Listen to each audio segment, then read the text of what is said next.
We've been told, and you've probably heard this too, I grew up hearing this idea that heroes are ordinary people doing extraordinary things. I bet you've heard that too.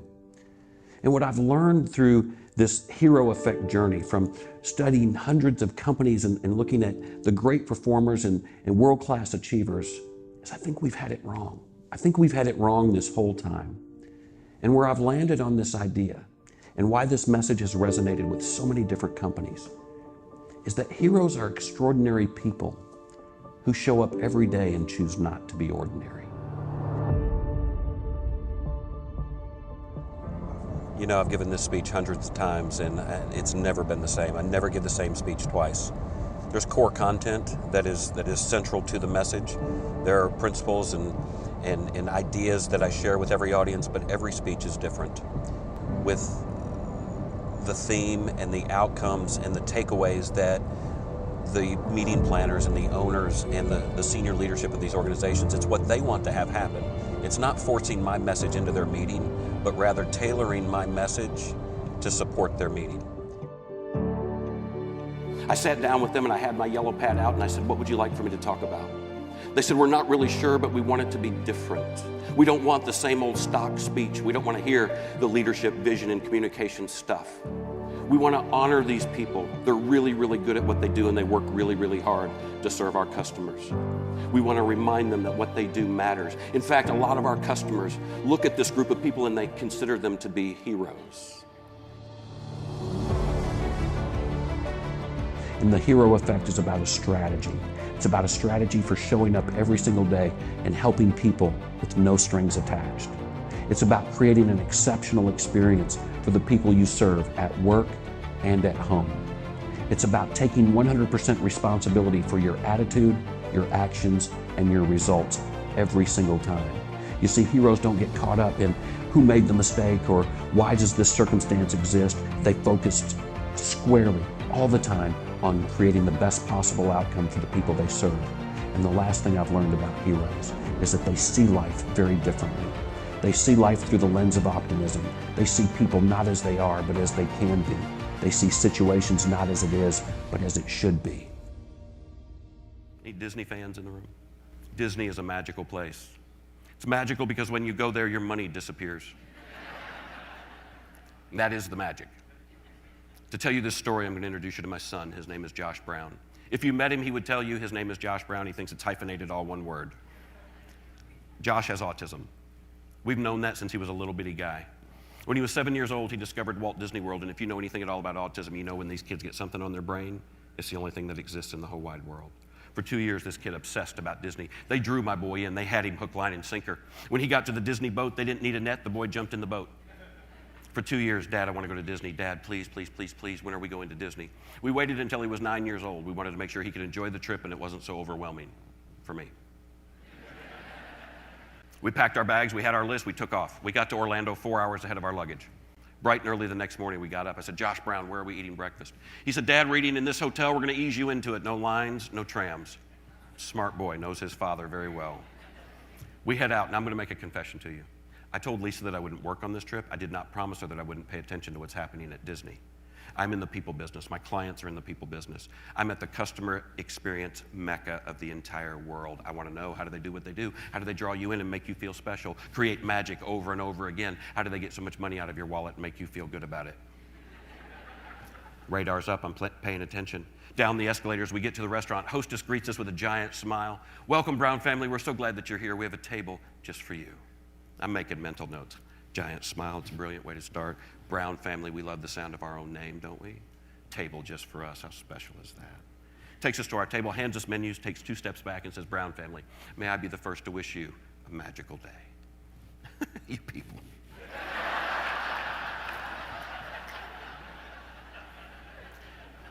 She leaves, the waitress comes over. Waitress has no expression. Waitress looks a little bit ticked off. She comes over and looks at Lisa and says, can I get you something to drink? And Lisa says, you can, but I need to tell you my son's on a very special diet. Lots he can have, lots that he can't have. And before she could say another word, the waitress put her hand in Lisa's face and said, ma'am, I need to stop you right there. I'm not going to be able to take your order. You're going to need to speak to the executive chef. And she disappeared. And now I'm ticked off. I have a boatload of money wrapped up in this trip. I have a few expectations. Smiling is one of them. If you could whistle while you work, I'd greatly appreciate that a lot. From the back of the room, from the back of the restaurant, the executive chef, easy to spot, big white coat, giant Chef Boyardee hat. She comes out and she looks right at Josh Brown. She says, "Good morning, sunshine. How are you?" He lowered his head and said, "Good morning." He's really shy. She said, "My name is B. I understand somebody's on a special diet. How can I help?" She takes a notebook out and she starts writing down everything Lisa says he can have and everything that he can't. Then she starts asking questions. What's in that? I've never heard of that. Where do you make that? I don't understand. How about this? What's his favorite? She gets done. She puts her notebook away. She says, "Okay, sunshine, what's for breakfast?" "Apple pancakes, please." It's his favorite. She said, "Sunshine, I'm so sorry. I don't have the ingredients. Mom told me how to make them, but I don't have the stuff. How about some bacon and eggs and some special toast?" He nodded. She left. Miss Personality came back and took the rest of our order. We ate, we left, we were completely satisfied. There's an important point I want to make about being satisfied. A great friend of mine, her name is Kelly Swanson, she says, nobody notices normal. Nobody notices normal. Nobody notices when the members and partners you serve are satisfied. Satisfaction doesn't even get you a ticket to the dance. People at home, they don't care about being satisfied. Listen to me. Satisfaction is what every organization on the planet is chasing. Don't you want enthusiastic ambassadors for your brand? Satisfaction doesn't get you a ticket to the dance. Think about this for a minute. When was the last time you went to a fast food restaurant, got your food, raced home, kicked open the door and said, "Baby, you're not going to believe it, but today, finally got it my way." Day 2 at Disney. "Josh Brown, where are we eating breakfast?" "Dad, I want to go see Aunt B." "Who?" I looked at Lisa and she said, "B, the executive chef, B-E-A. He said, "Dad, I want to go see Aunt B." I said, "Brother, we've got a spreadsheet." He said, "Dad, I want to go see Aunt B." Guess where we went? Okay, we're on our way. Down the escalators, we have no reservation. We get to the restaurant. Hostess greets us with the same giant smile. "Welcome back, Brown family. No reservation?" "No problem. We have a table just for you." "I'm sure you do." Takes us to the exact same table we were at the day before. Guess who's working our section? And she still hadn't got the memo. I mean, you would think, she saw that it was us, didn't even come to the table. She went to the back of the restaurant. And I'm thinking, surely during orientation, somebody told her she works at the happiest place on earth. From the back of the restaurant, Aunt B. She comes out, making a beeline to our table. She says, "Good morning, sunshine," to which I promptly said, "Good morning." She said, "I'm not talking to you." "Good morning, sunshine. What's for breakfast?" "Apple pancakes, please." "You got it, baby. Coming right up." "Oh, time out, Aunt B. Do you remember us from yesterday?" "Yes, sir, I do." "Aunt B, yesterday you didn't..." "Sir, why are you calling me Aunt B?"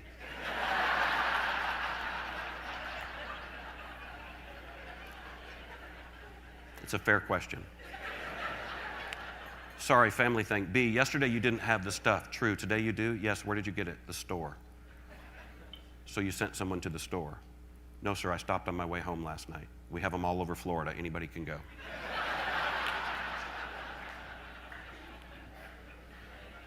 I looked at this woman. I asked her probably the dumbest question I've ever asked anybody in my life, and I've asked a lot. I looked at her and I said, "B, why would you do that?" Profound answer. "I thought that's what he wanted." Let me make a note. Give the customer or member or partner what they want, whether we serve it or not. Ball game. Guess where we ate every day for 8 days? I have this belief that, we have to move people to move mountains. And so often in business, we're so focused on moving files and moving paper and moving product and doing all of our stuff, and we forget that it's about moving people, moving them from where they are to someplace better, to someplace new, to someplace great, maybe someplace that they didn't even think they could get to. And one of the greatest joys for me is when I'm able to make that connection with an audience. And I'm not like a lot of speakers, and I don't use PowerPoint, I don't use flip charts. I rely on good old-fashioned communication and connection. I want to use stories that resonate with people about real life. And I think we have to provide an opportunity for them to come into an environment where they can learn and grow and laugh a little bit and stretch a little bit and grow a little bit. But more importantly, they go home with ideas and tools that help them, and it helps make life a little bit better. It helps make life a little more tolerable, and it helps them get from where they are to someplace new.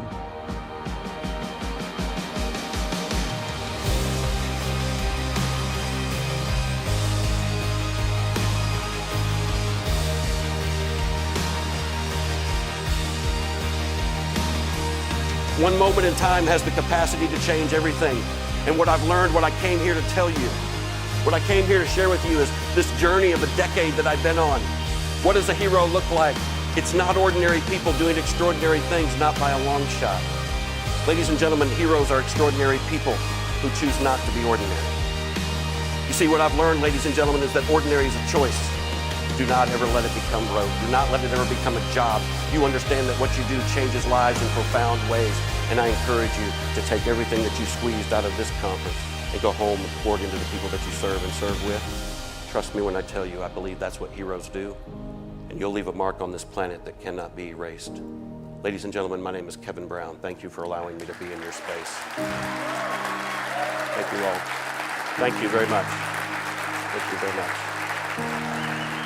Thank you all very much. Thank you. Thank you. Thank you all very much. Thank you all so very, very much. I appreciate it. Thank you all. Thank you. I appreciate it. Thank you all. Time is now. The world needs heroes, and more importantly, the world needs your hero. The world needs that extraordinary person that you were created to be, to show up every day and bring your best stuff to the present moment and pour it into the lives of others. Ladies and gentlemen, my name is Kevin Brown, and I am so honored that you would consider me as your keynote speaker.